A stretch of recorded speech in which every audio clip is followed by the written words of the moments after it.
So guys ఇవాళ అయితే మనం వెజ్ ఎగ్ ఫ్రైడ్ రైస్ అయితే చేయబోతున్నాం. దీనికి కావాల్సిన వెజ్జీస్ వచ్చేసి గ్రీన్ మిర్చి, క్యారెట్, క్యాప్సికమ్, క్యాబేజ్, ఆనియన్స్ వీటిని మనం కట్ చేసేసి పక్కనైతే పెట్టేసుకున్నాం. ఇక స్టవ్ వెలిగించేసి బండిపైన 1, 2, 3, 4 ఎగ్స్ అయితే వేసుకొని వీటిని ఫ్రై చేసుకోవాలి ఫ్రెండ్స్.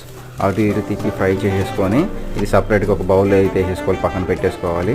పక్కన పెట్టేసుకున్నాక మళ్ళీ ఆయిల్ వేసేసుకొని దీంట్లో మనం క్యారెట్, క్యాప్సికమ్, గ్రీన్ మిర్చి, ఆనియన్స్, క్యాబేజ్ ఈ 5 వెజ్జీస్ వేసేసి అటు ఇటు ఫ్రై చేసుకొని మళ్ళీ పచ్చి బఠానీ వేసేసుకొని మళ్ళీ తిప్పేసి వీటిలోకి మళ్ళీ కొత్తిమీర, పుదీనా, కరివేపాకు వేసేసుకొని ఫైనల్గా రైస్ యాడ్ చేసుకోవాలి.